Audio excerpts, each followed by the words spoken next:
Well, this is a huge subject, and the globalists love to divide and conquer. You know, they have camps that say the Catholics are the center of all evil, or Masons are, or Jews.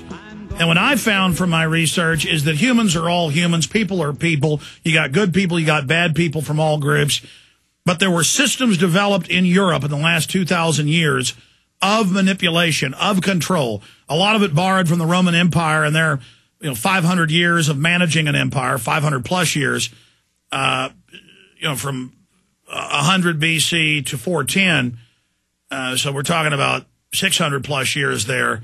And I just want to get people thinking, and that's why this film, A Lamp in the Dark, is so important. We have it discounted when you get it with some of the other films from Chris Pinto. Again, all available at Infowars.com. And I'm glad that Chris made this film, A Lamp in the Dark, and everyone needs to get it at Infowars.com or by calling toll-free 888-253-3139 or send $19.95 to P.O. Box 19549, Austin, Texas, 78760. Chris, we got 4 minutes left. Other points you want to make about A Lamp in the Dark? Well, one point that I wanted to make, just to address something that you've been saying, Alex, we try to make the point in the film that most all of your major reformers through the Middle Ages and the Dark Ages were Catholic priests. Guys like John Wycliffe, William Tyndale, Martin Luther, Jan Hus, Jerome of Prague. All of these were Catholic priests who began reading the Bible, and they just fell in love with the Word of God, and they began to speak out on behalf of the truth. And some of them never actually even left the Catholic priesthood. They were defrocked, like Tyndale and so on. Even in the 19th century, Charles Chiniquy, who wrote the book 50 Years in the Church of Rome, where he's trying to warn America about really Rome's infiltration of the United States and their plan to take over the country. Well, I know one thing, and this is what I really don't like. The Catholic Church is promoting breaking down our borders, not just in Europe, but with Mexico, and bankrupting our nation and making us a third world police state like Latin America. That's something you can definitely nail on the Vatican's door. Well, they believe there are those who research that. From what I'm reading, they believe like that the influx of the Irish immigrants, the Italian immigrants, these are all Catholics coming in, and that the popes for over 100 years have wanted to flood this country with Roman Catholics.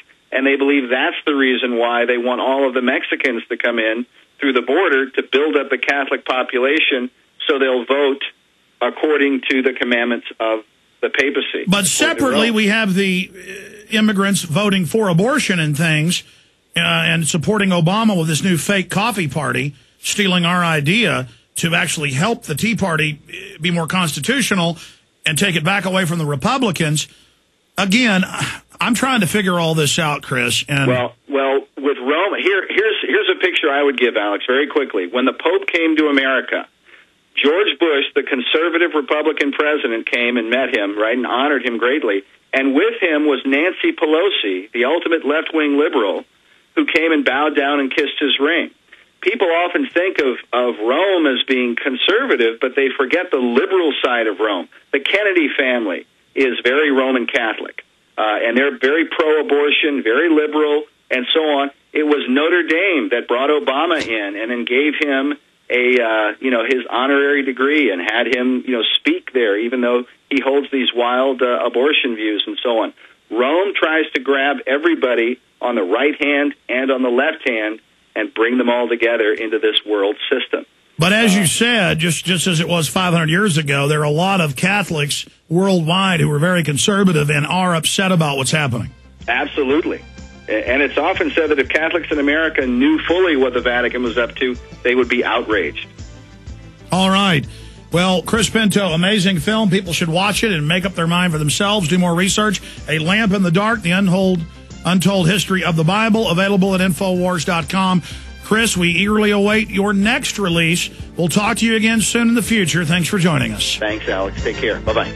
We'll be back, ladies and gentlemen. The entire world is watching what's just happened in Iceland. Goldman Sachs and others went in the last 5 years, got the country deep in debt in derivatives, knowing they were going to implode the derivatives. This is just the wealth they get with all this fiat financial Madoff Ponzi scheme garbage. It's that once it implodes, the banks come in and loan more money to the government, literally indenturing the people as slaves. And the whole world is watching because Greece, the people are revolting.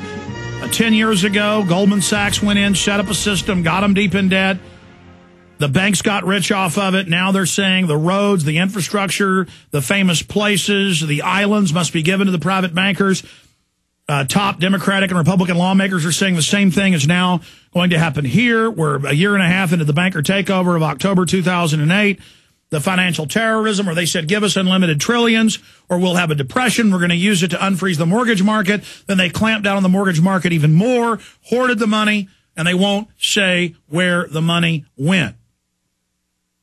So here's the headline. Iceland votes no to debt deal for collapsed bank. Now, a year ago, they declared anti-terror powers on Iceland, froze people's bank accounts, wouldn't let them get their own money out, saying your money is ours for the Dutch, British, and U.S. banks.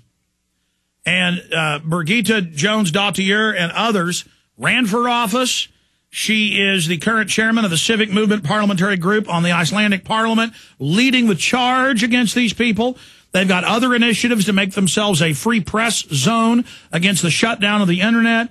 She's with us for the next hour, joins us via video link from Iceland. And Ms. Jónsdóttir, thanks for coming on with us. Well, thanks for having me. It's good to have you here. We're about to go to break, but this is huge what happened, because if the rest of the world takes what you've done as an example, we could end up actually routing this group of criminals. Absolutely. I mean, I hope that what we did by forcing the government to allow the nation to vote on this will be an inspiration for other people. And it was actually more than 60%, almost 63% of the nation showed up to the polls, and it was a 93% no. 93% said no. 93% said no to what? Tell folks specifically what happened. They basically were saying no of privatization or socialization of private debt, or in other words, the bailout of the bankers. The socialization of private debt, or the bankers come in, sell a bunch of derivatives, and then claim the people owe it. Mm-hmm. Well, the thing is, we had some of the Icelandic bankers decided to branch out because of EU regulation, branch out to Europe, open internet bank accounts there. And then when these accounts collapsed, the British and Dutch government claimed that the Icelandic nation should fork out the state guarantee for this. And you have to bear in mind there are like 317,000 people living in Iceland, and the accounts in Holland and Britain were around 320,000. So each Icelander should have shouldered around 20,000 euros per person. And to add insult to injury, they use anti-terror laws to try to take people's money. Yeah, what they did just shortly after the collapse, Mr. Darling, the UK finance minister, decided to, and Mr. Brown, a minister of the UK, decided to put terrorist acts on Iceland, which classified us among other nations such as North Korea, Zimbabwe, and organizations such as Al-Qaeda. And what this did during our middle of a financial meltdown in Iceland was that it dried up all loan lines to Iceland, and we were facing food shortages and medicine shortages. Well, let's break down the history of what happened, what it's led to, where you go from here. This is so exciting. 90+% of the country saying no to the jackals. The Icelanders know who their enemy is. They know who the criminals are. Will we follow their example?